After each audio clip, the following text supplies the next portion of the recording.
second graders. I'm excited to get to read a story to you today. The first thing I'm going to do is pass out a graphic organizer, and I think Mrs. Turpin uses these with you guys. Actually, Jason, will you mind just passing these out to everybody? Take one, pass around, and attach it to your clipboard.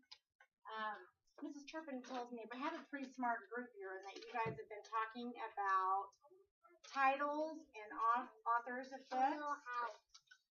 And what is the little house? What part of the book is that? It's the title. Okay, the little house is the title. So when you get your graphic organizer, oh, thank you, Jason. I want you to write the title.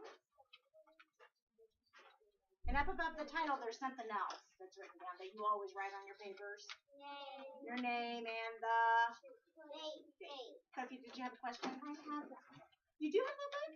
Good, then you might be able to make some good predictions about it. Did everybody get one? Thank you, Jason, for being my helper.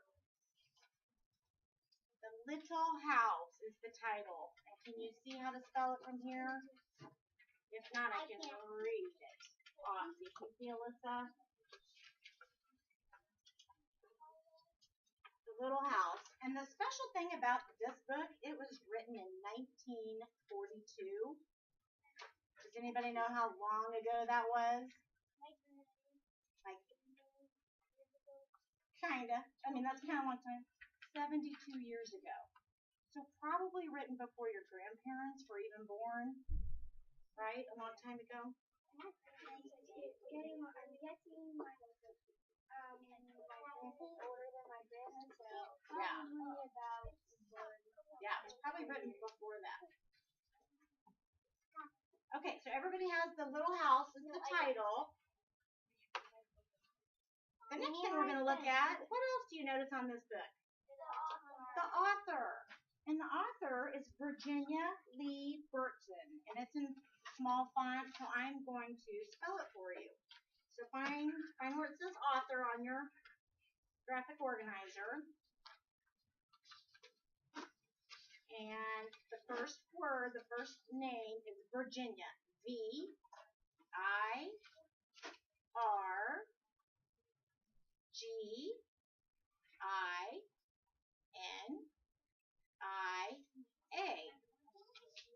She has a middle name on here, and her middle name is Lee. L-E-E.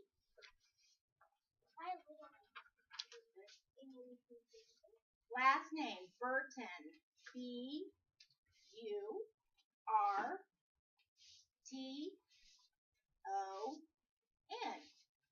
You have a question, Cameron? House. H-O-U-S-E.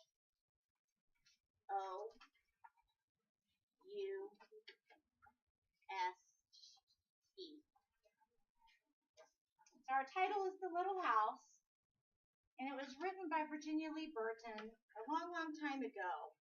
So knowing that, what do you think this story could be about? Does anybody have any idea? Anybody want to make a prediction? Zach? A little house. It's probably about a little house. A house that gets stuck in the city. A house that gets stuck in the city. Nervous. You think, Leah?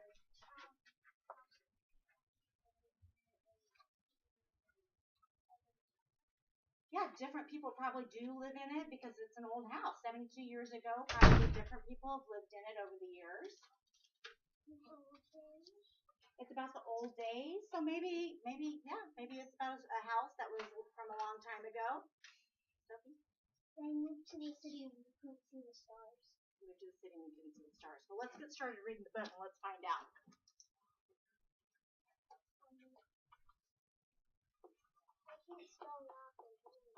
We'll do that in a minute.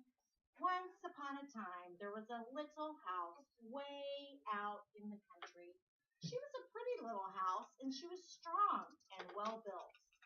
And the man who built her so well said, "This little house shall never be sold for gold or silver, and she will live to see our great-great-grandchildren's great-great-grandchildren living there." The little house was very happy as she sat on the hill and watched the countryside around her. She watched the sunrise in the morning, and she watched the sunset in the evening. Day followed day, each one a little different from the day before, but the little house stayed just the same.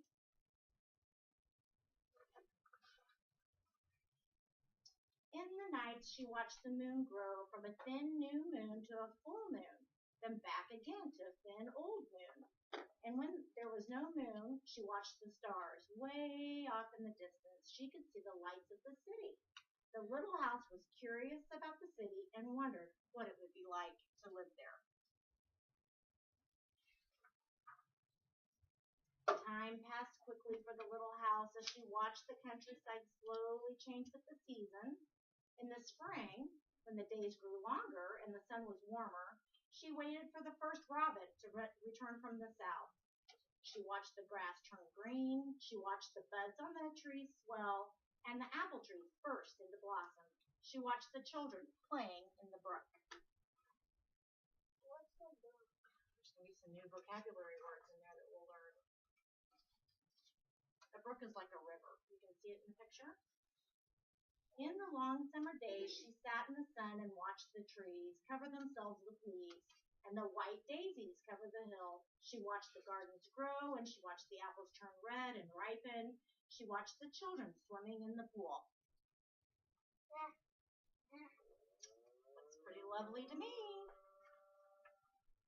In the fall, when the days grew shorter and the nights colder, she watched the first leaves turn to bright yellow and orange and red.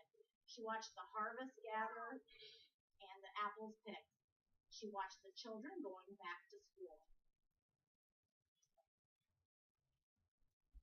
In the winter, when the nights were long and the days were short, and the countryside covered with snow, she watched the children coasting and skating. Year followed year. The apples grew old, the new ones were planted, the children grew up and went away to the city. And now, at night, the lights of the city seemed brighter and closer. Okay, so we're going to stop for just a minute, and I want you guys to be thinking in your minds some things that they talked about in the book that remind you of the country. Think about what the house saw each day, what things were there in the country.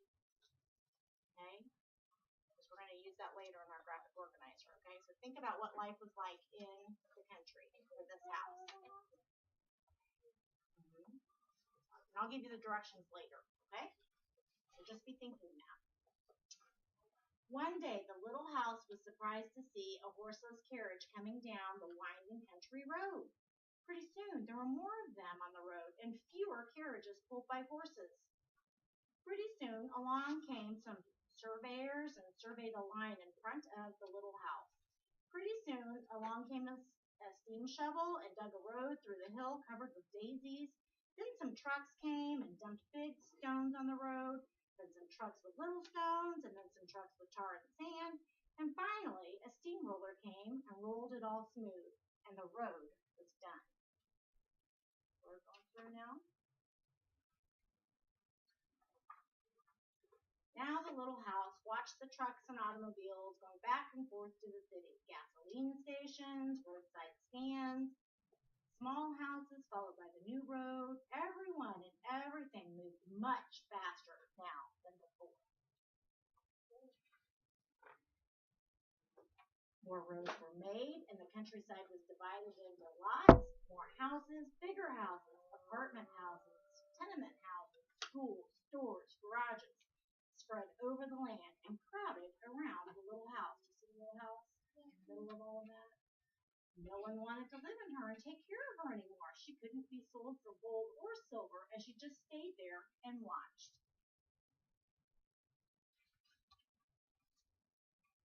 Now it was not so quiet and peaceful at night. Now the lights of the city were bright and very close, and the street lights shone all night. This must be what it's like to live in the city, thought the little house. And she didn't know whether she liked it or not. She missed the field of daisies and the apple trees dancing in the moonlight. Pretty soon there were trolley cars going back and forth in front of the little house. They went back and forth all day and part of the night. Everyone seemed to be very busy, and everyone seemed to be in a hurry. Pretty soon, there was an elevated train going back and forth above the little house. The air was filled with dust, smoke, and the noise was so loud that it shook the little house. Now she couldn't tell when spring came, or summer, or fall, or winter. It all seemed about the same. Pretty soon, there was a subway going back and forth underneath the little house. She couldn't see it, but she could feel it and hear it. People were moving faster and faster. No one noticed the little house anymore. They hurried by without a glance. You can barely see the house in there. Pretty soon, they tore down the apartment houses and tenement houses around the little house and started digging big cellars, one on each side. The steam shovels dug down 3 stories on one side and 4 stories on the other side. Pretty soon they started building up. They built up 25 stories on one side and 35 stories on the other. Okay, now we're going to stop for a minute, and I want you guys to be thinking through what it's like to live in the city. What are the things that you see in the city? Okay, thinking in your minds, because we're going to use that in our graphic organizer too, okay? Now the little house only saw the sun at noon and didn't see the moon or stars at night at all. Because the lights of the city were too bright, she didn't like living in the city. At night she used to dream of the country and the field of daisies and the apple trees dancing in the moonlight. The little house was very sad and lonely. Her paint was cracked and dirty. Her windows were broken and her shutters hung crookedly. She looked shabby, though she was just as good of a house as ever. Then one fine morning in spring, along came the great-great-granddaughter of the man who built the little house so well. She saw the shabby little house, but she didn't hurry by. There was something about the little house that made her stop and look again. She said to her husband, "That little house looks just like the little house my grandmother lived in when she was a little girl.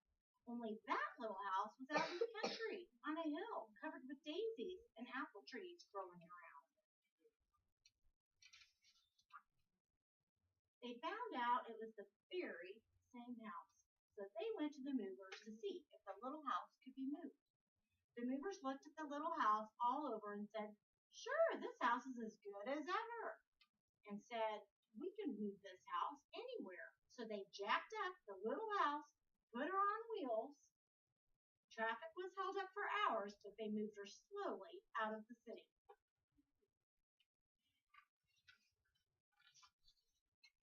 At first, the little house was frightened, but she had gotten used to it, and she rather liked it. She rolled along the big road, and they rolled along the little roads until they were way out in the country.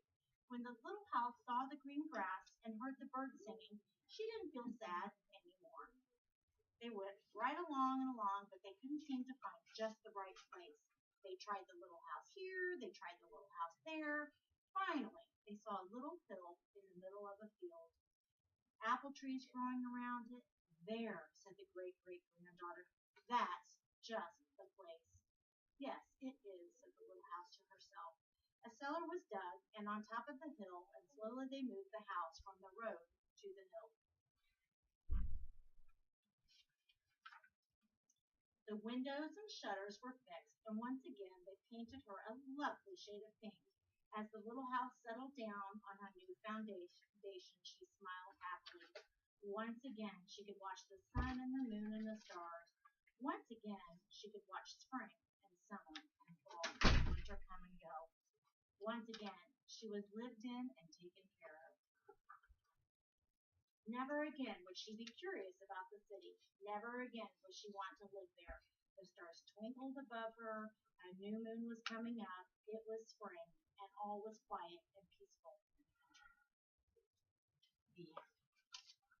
Okay, so now I think we're going to take your clipboards and your graphic organizers, and we're going to head up to the front of the room and sit up there, and I'm going to help you guys work on your filling in.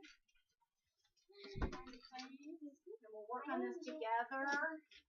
Okay,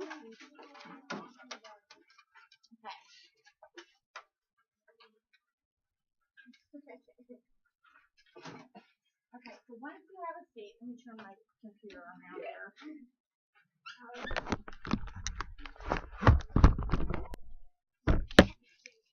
Does that work? Okay.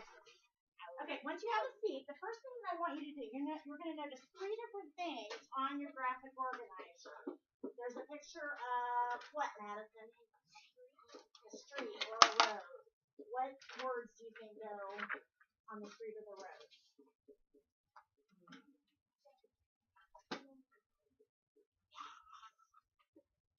Remember how we were talking about in the book different things that describe what it's like to live in a city, and then we talked about different things that describe what it's like to live in the country. Okay? So in the tree, I want you to think about the words that describe living in the country, and I want you to write the words in the tree. Okay, so do that first. Think about how the story started and recall what you remember from the story on that. Okay?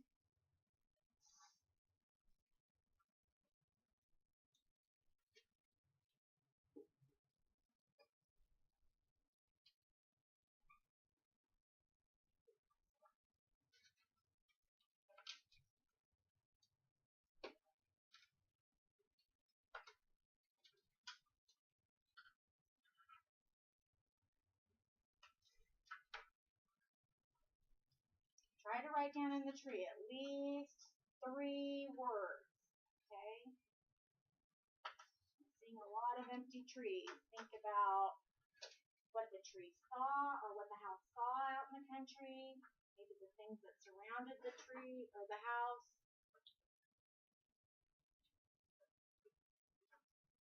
Maybe the feelings that the house felt living there.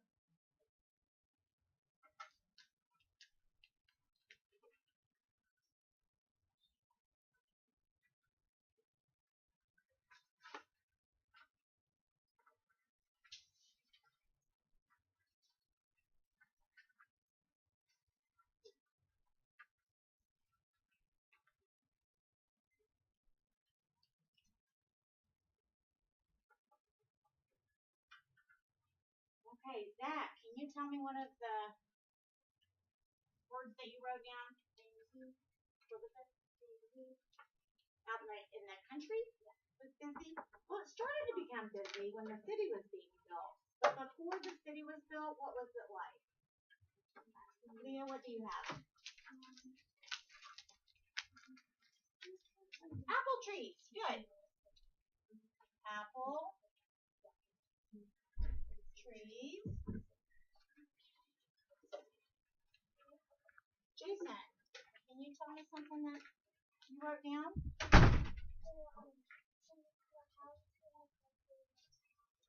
She was happy out there.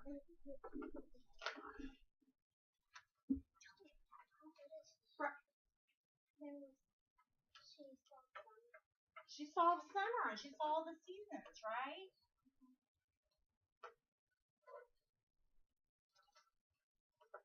Listen.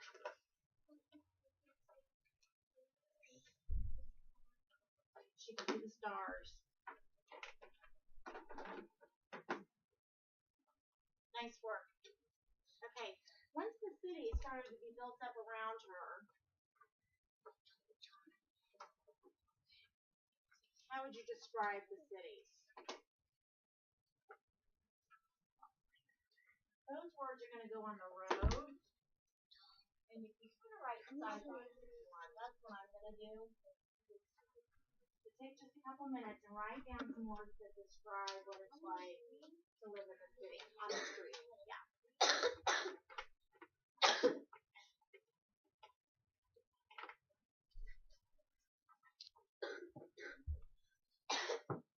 Reed, do you have anything written down yet? Okay.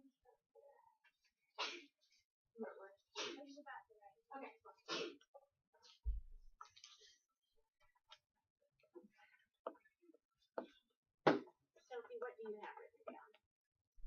Can you give me one word? Buildings. There were definitely buildings.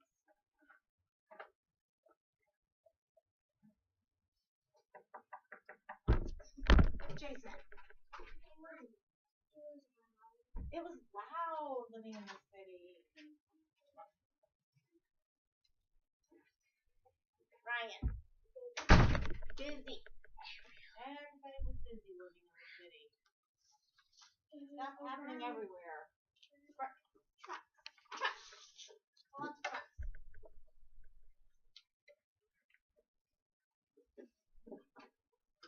One more. You couldn't see the stars. So what should we say for that? No stars. Just no stars. We need No stars. Okay. Now, in the middle is our little house.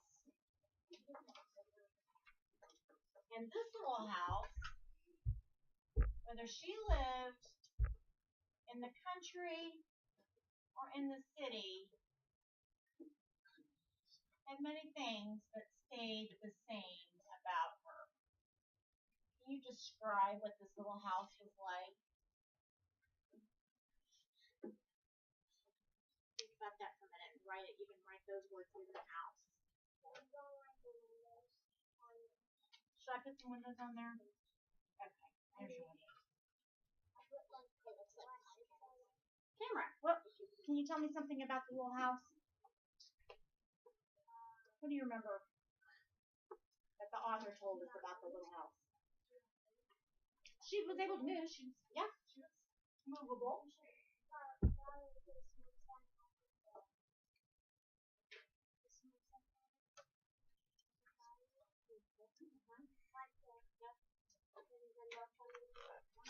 Leah, what do you have about the little house? She was pink. That didn't change whether she lived in the city or whether she lived out in the country. She was still pink. Madison? She was perfect.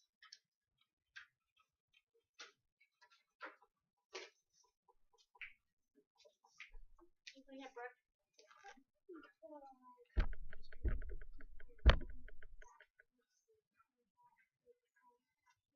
The chimney or the electricity? Yeah.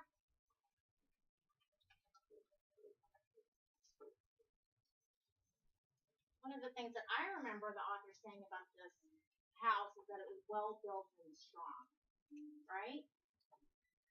And whether she lived in the city or in the country, she was well built and strong.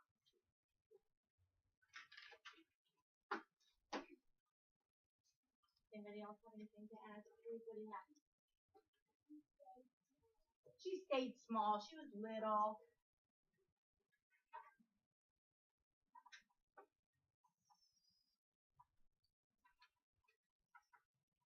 So, although this house had different feelings about where she lived, she was still the same house where she lived. Just as you all may go through different changes in life, right? Some things make you happier, some things are more, difficult for you. You're still the same person on the inside, just like this little house. She was strong no matter where she lived. And I think, let's just open. I think, are we going to do more with this book later in the week with probably references? I think we're going to put that in the okay. But maybe on Friday, I think I'm going to work on a game or activity for you guys to do about this book. So you can kind of be thinking about this book, right? And maybe start thinking through an experience that maybe that you've had that might be similar to this little house, okay? And I will put them together and I will do something on Friday. You guys have been awesome. I appreciate you being so good for my first time teaching, okay? And then if you want to take your pieces of paper and you can give them to me and then put your clipboard back where they go. Go ahead and head on back to your seat. Nice job. Oh, do you need the story title? Yeah, I'm going to write the story title up here. I didn't know. Okay. If you don't have your title and your author written down, I know you kind of miss some of this, and that's okay. You don't have one.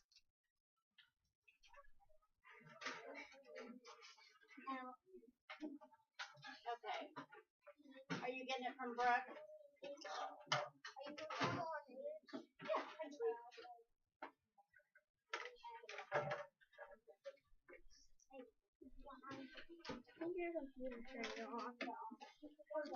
Should I turn it off?